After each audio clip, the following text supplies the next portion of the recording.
क्षमा करिए महारानी साहब, एक दुखद समाचार है युद्ध भूमि से।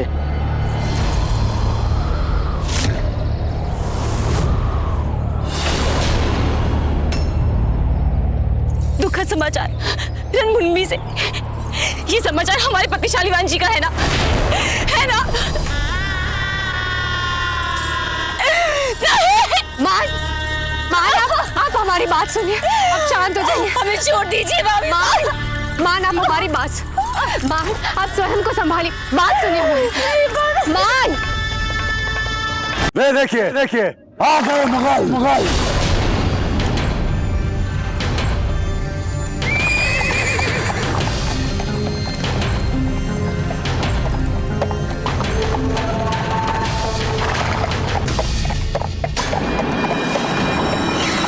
आने दीजिए इन्हें और निकट।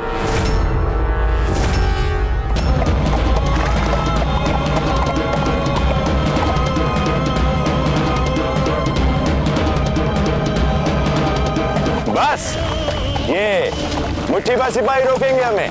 भाई हमारा इतना कमजोर खैर मकदम देखकर तो हमें भी बड़ी मायूसी हो रही है मुल्तान खान।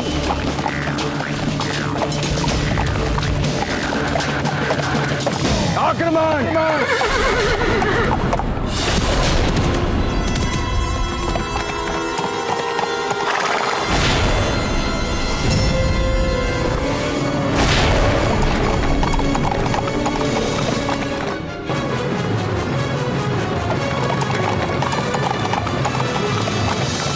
पीछा करो इन घोड़ों का।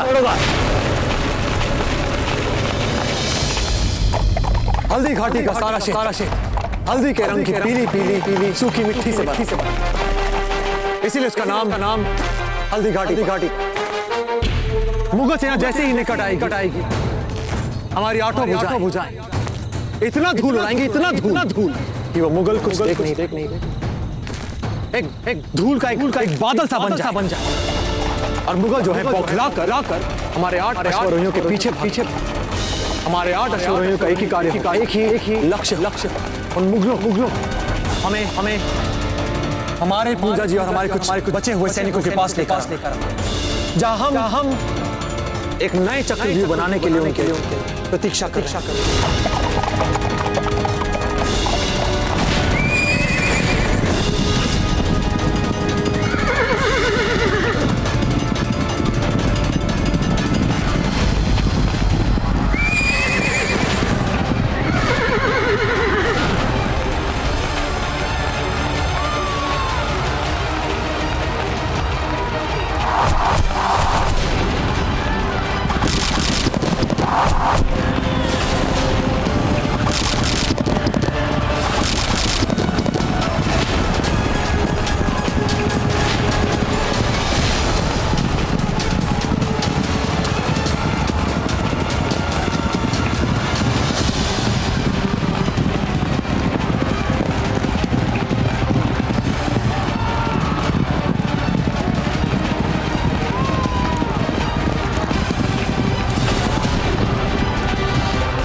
यहाँ हमारे मुकाबले में तो 8 में बैठी टुकड़ियाँ हैं। हम इनके किस हिस्से पे सबसे पहले और खास तवज्जो दें, हमारे तो कुछ समझ में नहीं आ रहा। आप ही बताइए। और ऊपर से इन्होंने चारों तरफ से घेर लिया हमें। क्या करें, कुछ समझ में नहीं आ रहा हमारे।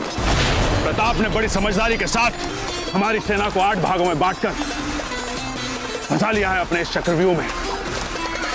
हमें सबसे पहले इस अष्टभेदी चक्रव्यूह को तोड़ना होगा, तभी हम इस युद्ध को जीतने की आशा रख सकते हैं। इसीलिए जाइए और फौरन पता लगाइए कि प्रताप के इस अष्टबाहु चक्रव्यूह में कौन सी भुजा सबसे कमजोर है। जाइए। महाराज साहब, कुंवर साहब को इस बार नई औषधि देकर देखते हैं। संभवतः इससे इनका ये तीव्र ज्वर शांत हो जाए। जी वैद्य जी। क्षमा करिए महारानी साहब, हमें तत्काल औषधि चाहिए। नगर के एक और भाग में फैल गई महामारी। पर एक समस्या है, वर्तमान वाली औषधि। वैद्य जी, जब तक आप इस महामारी के लिए अधिक प्रभावी औषधि नहीं ढूंढ लेते, तब तक आप इसी औषधि का अधिक से अधिक निर्माण और प्रयोग चालू रखिए। जब सब कुछ हमारे विरुद्ध जा रहा, तब एक आशा ही तो है जो संजीवनी का काम करती है। हम अपनी प्रजा से सब कुछ ठीक हो जाने वाली आशा तो नहीं छीन सकते हैं ना। चांद, हमें तो लगता है कि वैद्य जी की ये औषधि इस महामारी ज्वर में काम ही नहीं कर रही है। भाभी सा ने क्या कहा है हमें कि प्रजा के सामने हमें चिंता दर्शानी नहीं चाहिए, और ना ही औषधि में अविश्वास। तो मनोबल ही टूट जाएगा इनका। खम्मा था निकोबार रानी साहब, अभी अभी मंदिर में एक नया रोगी जत्था आया है। जीजा, हमें शीघ्र ही मंदिर की ओर चलना चाहिए। आप अभी यहाँ से भाग के जाइए और रोगियों को थोड़ी थोड़ी देर में स्वच्छ पानी पिलाइए। हम अभी आते। जी को रानी साहब। वैद्य जी, आप इन रोगियों को देखो, हम नए रोगियों को देख के आते हैं। शीघ्र चलिए चांद, उन्हें आवश्यकता है हमारी।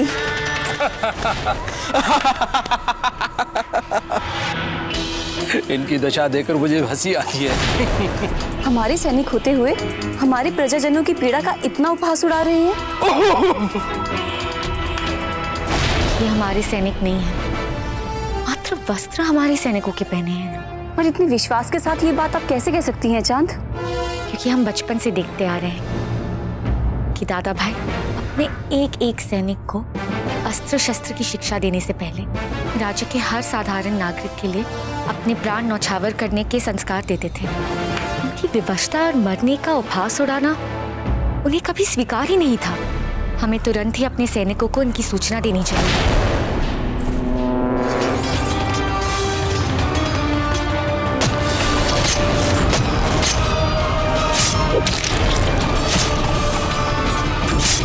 राणा जी, आपके बहनोई सबसे कम सैनिकों के साथ इन मुगल सेना के साथ लड़ रहे हैं। हम स्वयं जाकर देखते हैं।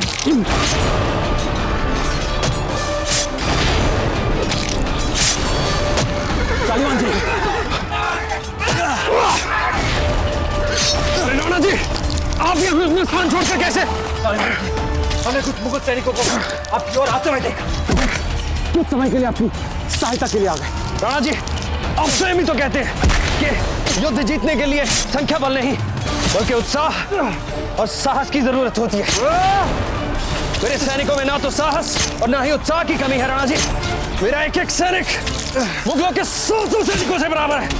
मेरी आपसे हाथ जोड़कर विनती है राणा जी, केवल इसीलिए हम पे अतिरिक्त ध्यान न दें कि हम आपकी बहन के सुहाग हैं, क्योंकि ऐसा करके आप हमें हमारी दृष्टि में अपमानित कर रहे हैं राणा जी।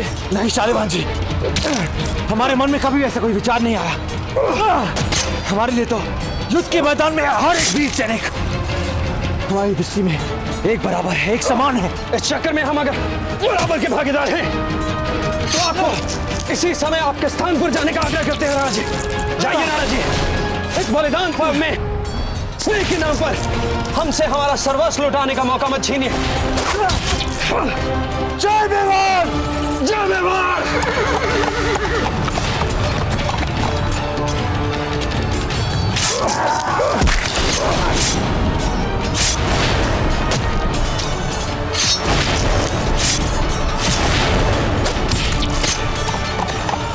सैनिकों आगे बढ़ो, मुट्ठी भर है ये हमारे सामने, संख्या में हम इनसे बहुत अधिक हैं। सभी सैनिकों, मुकाबला भी नहीं कर पाएंगे ये हमारा, आगे बढ़ो। ठाकुर साहब, आप इनकी अष्टभुजी चक्रव्यूह की कमजोर कड़ी ढूंढ रहे थे ना? इसकी कमजोर कड़ी मिल गई है हमें।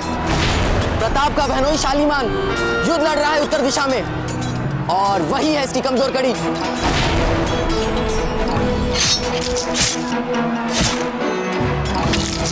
हमने पता लगा लिया इनकी सबसे कमजोर कड़ी चंद्रसेन।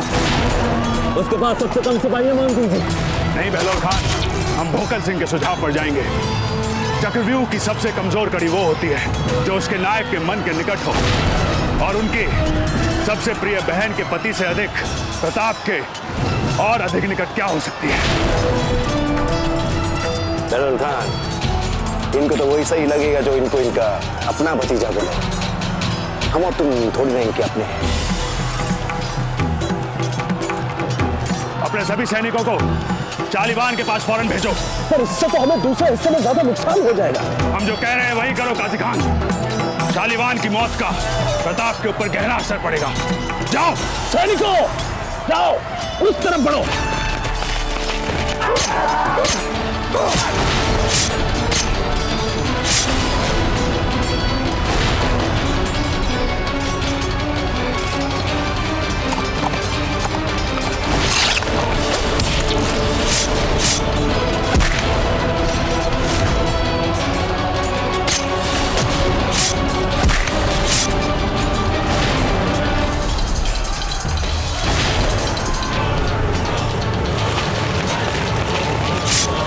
जी, ये सारे मुगल सैनिक हमसे लड़े बिना क्यों भाग रहे हैं? जितने भी बचे खुचे सैनिक हैं, आप उन्हें मारिए।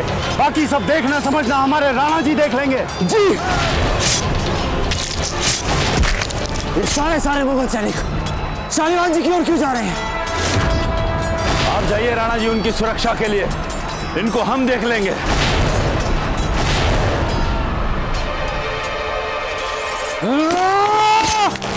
रजा, फौरन जाओ और प्रताप को रोको।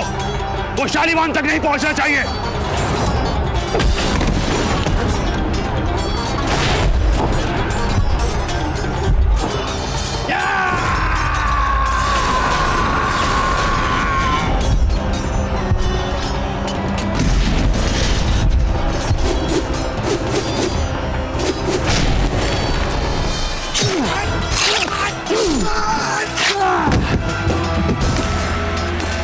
शीघ्र ही उदयपुर जाके हमारा संदेशा दीजिए महारानी अजब्बे को। जाइए। अर्थात महारानी फूल कंवर को।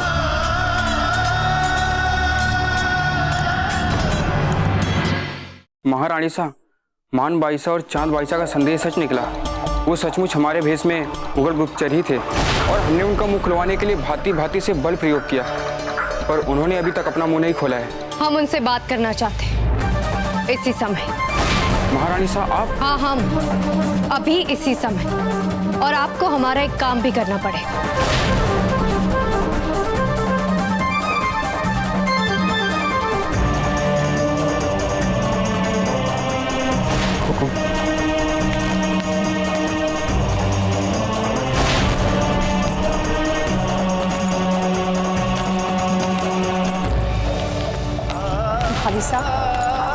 राज के कारागार में जाने की अनुमति नहीं है महारानियों के लिए।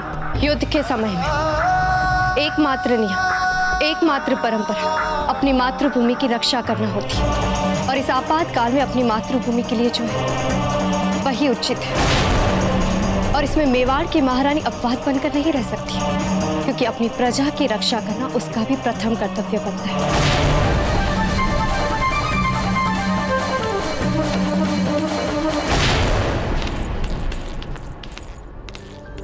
अरे महारानी सा स्वयं क्यों जा रही है कारागार में?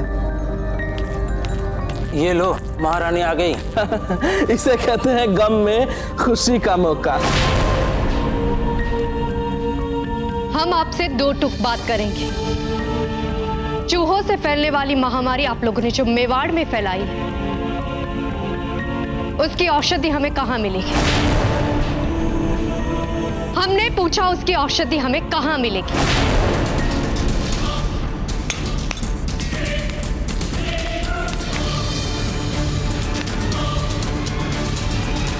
हमने सुना है चूहों से बड़ी मित्रता है आप लोगों की, है ना? तो हमने सोचा क्यों ना आप पे चूहे डाले जाए। बहुत पसंद है ना आप लोगों को चूहे?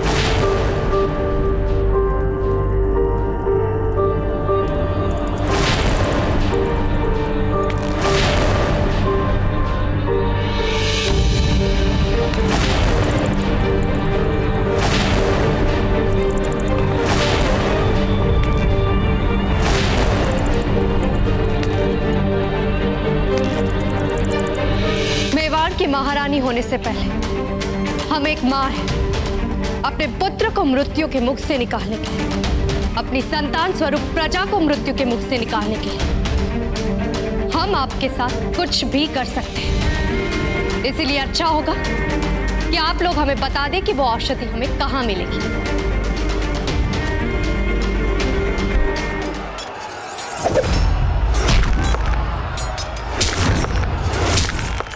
ये भाभी सा को क्या हो गया है? इतना कठोर बर्ताव। हटाओ हटाओ इसे, हटाओ इसे, हटाओ इसे, हटाओ। मैं बताता हूँ। एक दवाई है जिसके इस्तेमाल से कम समय में मरीजों को आराम मिल सकता है। और इसे फैलने से कैसे रोका जा सकता है?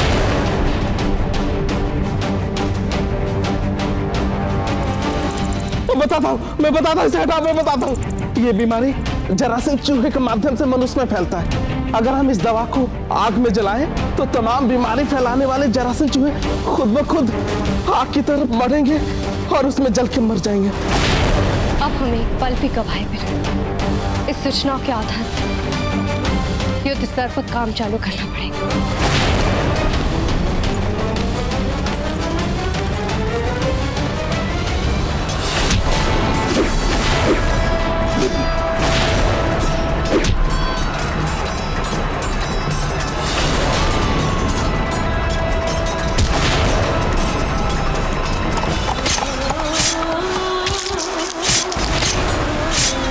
शालीमान, बहुत खूबसूरत है तुम्हारी बीवी। सलोल खान! चिल्लाते क्यों हो मियां?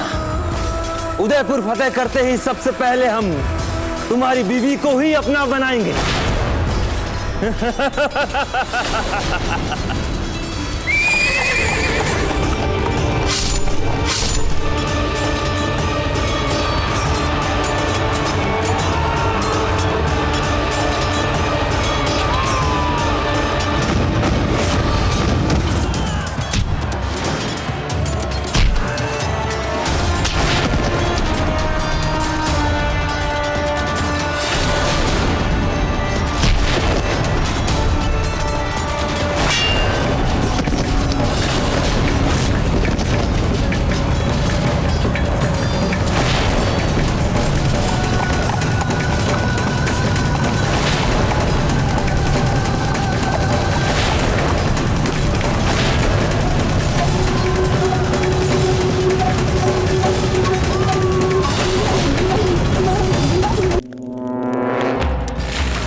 वैद्य जी, अब हमारे उदयपुर में ये महामारी नहीं फैलेगी। अब बस जितना रोग फैल चुका है उसी भर को रोकना है आपको अपनी औषधि से। हाँ महारानी साहब, अब स्थिति नियंत्रण में है।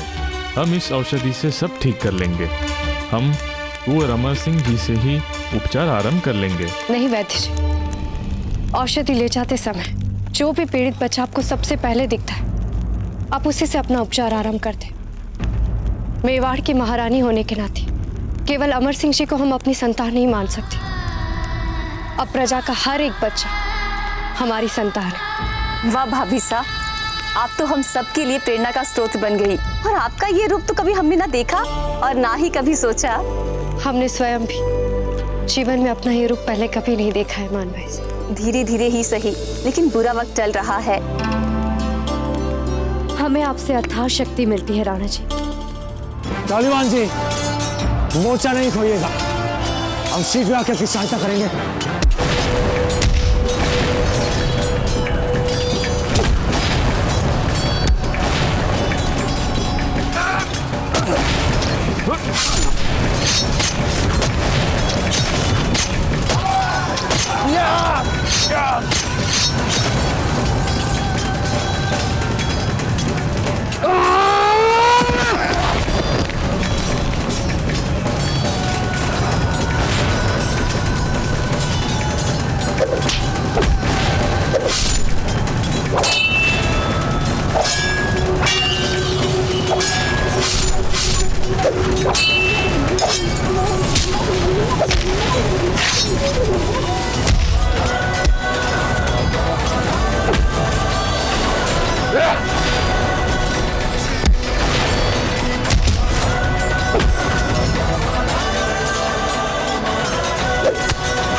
इस औषधि से शीघ्र ही कुंवर साहब के स्वास्थ्य में सुधार के लक्षण दिखाई देने लगेंगे महारानी साहब।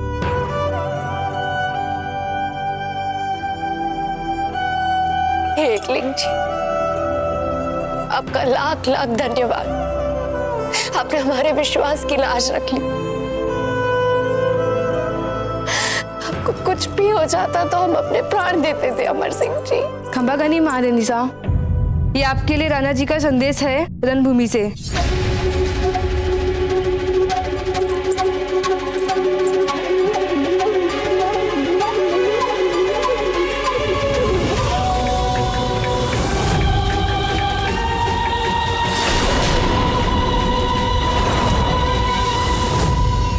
तुरंत उदयपुर की समस्त प्रजा को बुलवाइए, हम स्वयं उनको राणा जी का संदेश सुनाएंगे।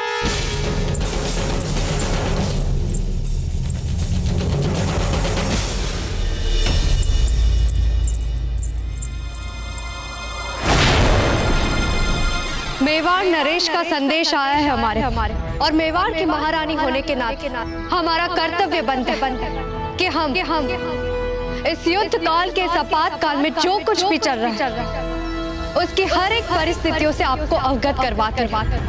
अब आगे हम आपको जो कुछ भी बताने जा रहे हैं उसका एक एक अक्षर राणा जी का कहा हुआ। मेवाड़ वासियों, हमारे भरपूर प्रयासों के उपरांत हो सको मुगलों के साथ चल रहे इस युद्ध का निर्णय वैसा ना निकले जैसा हम चाहते, जिसका एक प्रमुख कारण मुगलों का हमसे संख्या में अधिक होना साबित हो रहा है और इसीलिए हमारे वीर सैनिकों के घनघोर शौर्य के उपरांत हो सकता है कि हम युद्ध हार जाएं। और यदि ऐसा हो गया तो आप सबको शीघ्र उदयपुर छोड़ जंगलों में पलायन करना होगा। हमारे प्रिय नागरिकों, हम जानते हैं अपना घर छोड़कर जाना कितना कष्टकार होता है। तिनका कर बनाए अपने नगर को छोड़कर जाना कितना कष्टकारी होता है। किंतु यदि युद्ध का निर्णय हमारे विरुद्ध है और हम यही रहे तो मुगल हमारे साथ वैसा ही व्यवहार करेंगे जैसा उन्होंने चित्तौड़ में किया, सामूहिक जनसंहार, और वैसा हम फिर से होने नहीं देंगे। हाँ, आप कह सकते कि हम अपना मेवाड़, अपना उदयपुर, अपना इतिहास, अपनी परंपराएं छोड़कर कैसे जाएं? किंतु यदि हम जीवित रहे तो हमारा मेवाड़, हमारा उदयपुर, हमारा इतिहास है, हमारी परंपराएं है, हमारे मूल्य है, हमारी विरासत। यदि हम जीवित रहे तो हम फिर से नया उदयपुर खड़ा कर सकते हैं। यदि हम जीवित रहे तो हम में और हमारे बच्चों में मेवाड़ जीवित रह जाए, मेवाड़ का इतिहास, मेवाड़ की परंपराएं जीवित रह जाए। यदि हम जीवित तो उन मुगलों को मुंह तोड़ जवाब देने का संकल्प जीवित रह जाएगा।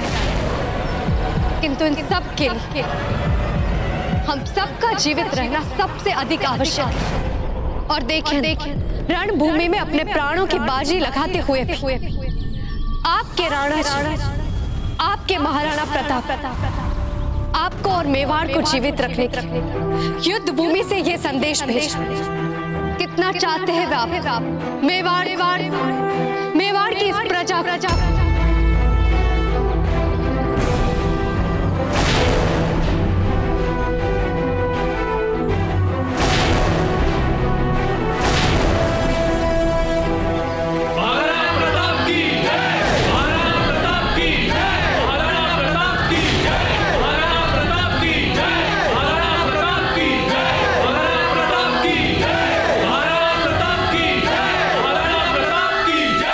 मानकुंवर भाई साहब, चलिए अब सावित्री पूजा कर लेते हैं।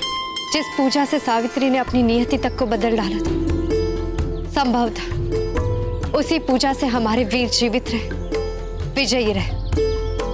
चलिए आइए।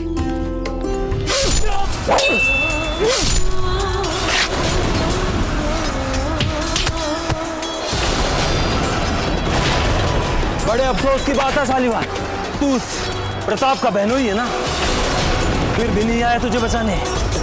कितना इंतजार करे, अब तो मारना पड़ेगा तुझे।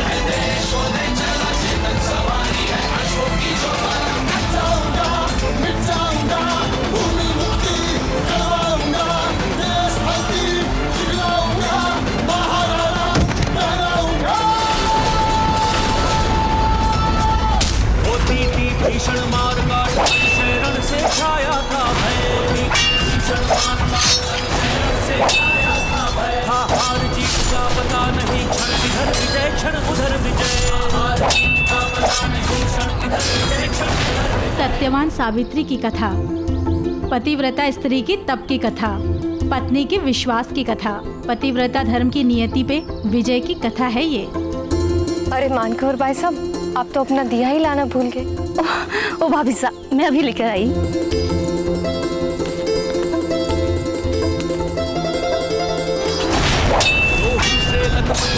पर कोई चिल्ला अल्लाह रहा। हलाल खान,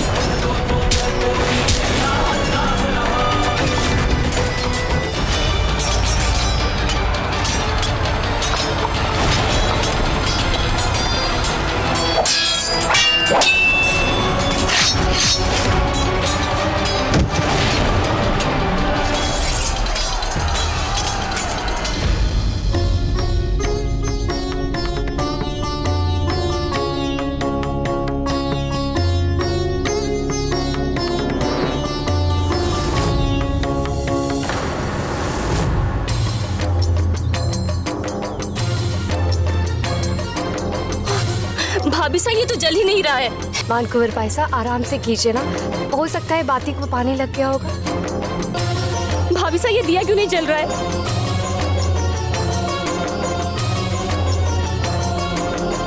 ये हो क्या रहा है? ये तो एक भी दिया से नहीं जल रहा।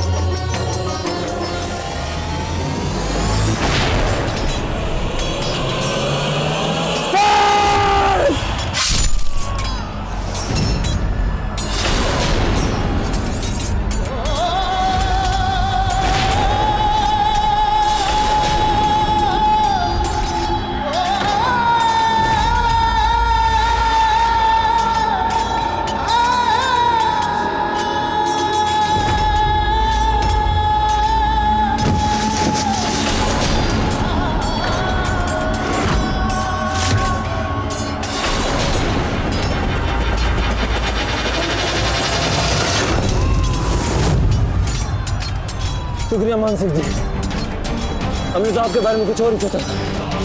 उस नासमझी के लिए हमें माफ कीजिए बरादर। आप इत्मीनान के साथ अपनी असली जगह लौट सकते हैं। हमने मात्र अपने साथी सिपाही को बचाने का कर्तव्य निभाया है, इसमें शुक्रिया की कोई बात नहीं।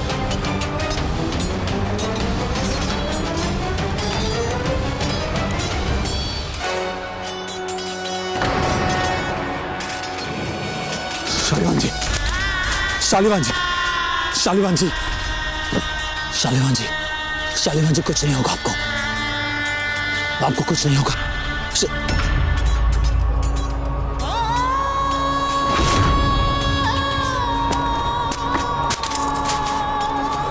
शालिवान,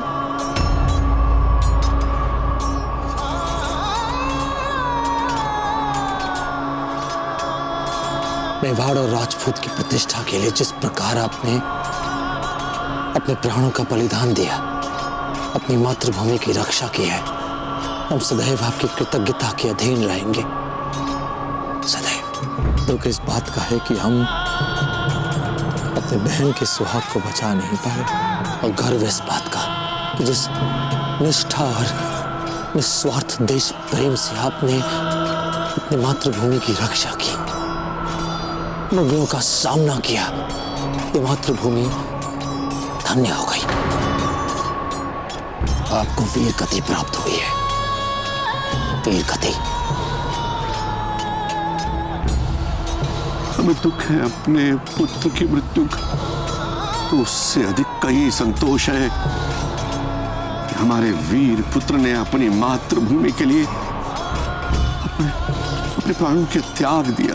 ऐसे विरले पुत्र किसी किसी पिता को प्राप्त होते हैं राणा जी, जो अपने बलिदान से अपने पिता का नाम गर्व से ऊंचा कर देते।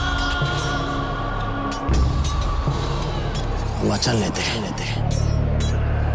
कि हम अपने बहन के सुहाग के इस बलिदान को व्यर्थ नहीं जाने देंगे। हल्दी घाटी के इस मिट्टी को मुगलों के रक्त से सींच देंगे, नहीं छोड़ेंगे मुगलों को।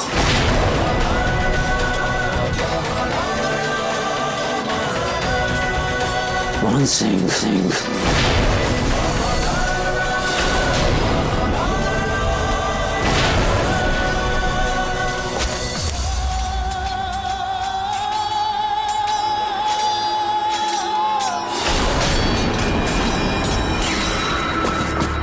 क्षमा करिए महारानी साहब, एक दुखद समाचार है युद्ध भूमि से।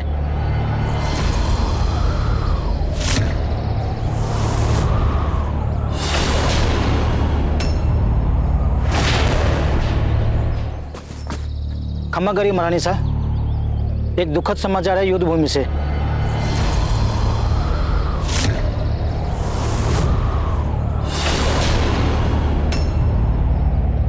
दुखद समाचार रणभूमि से? ये समाचार हमारे पति शालिवान जी का है ना? है ना? मान, आप हमारी बात सुनिए, आप शांत हो जाइए। हमें छोड़ दीजिए भाभी। मान, आप हमारी बात, मान, आप स्वयं को संभालिए, बात सुनिए हमारी। मान,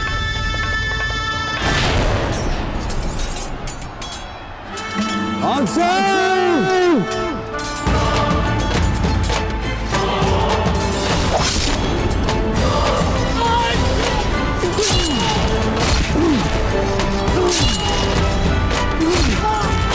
सिंह कहाँ है?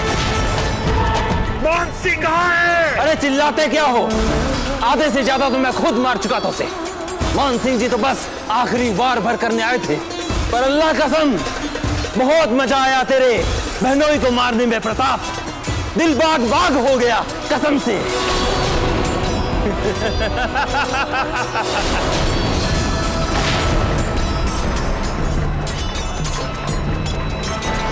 सुनो मारूश, किसी भी मूल्य पर प्रताप को रोको। वो बहलोल के पास नहीं जाना चाहिए।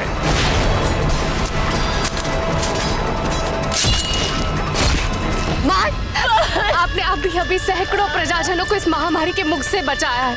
नया जीवन दिया है आपने प्रजाजनों को। अब कैसे अपने जीवन को अर्थिन मान सकती है?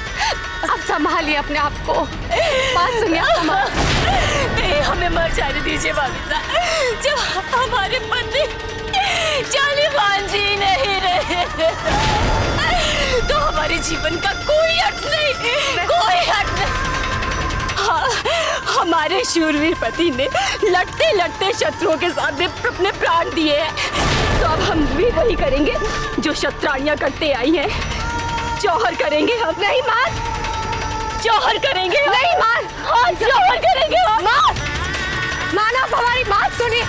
मां आप कुछ नहीं करेंगे, आप हमारी बात सुनिए।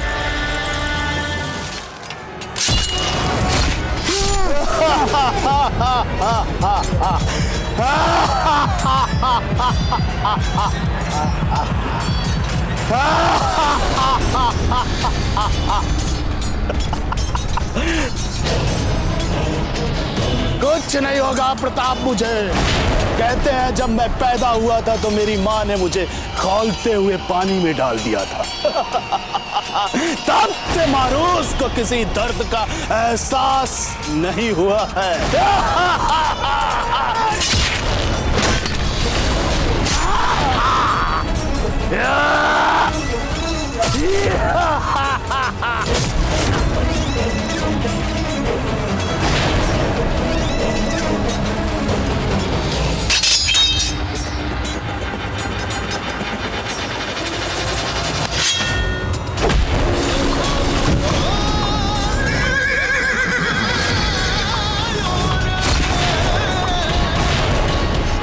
अच्छे जी तक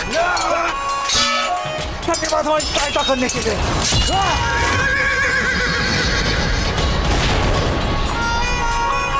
हम समझिए आप क्या चाहते हैं।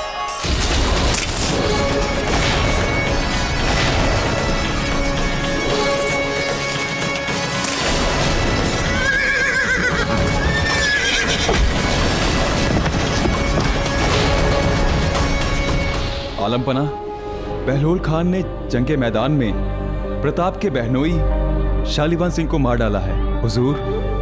अब वो प्रताप गुस्से में बहलोल खान के खून का प्यासा हो चुका है हुजूर, और वो बहलोल खान की हिफाजत में बनाई हर एक दीवार को तोड़ता हुआ बहलोल खान की तरफ बढ़ता हुआ जा रहा है हुजूर।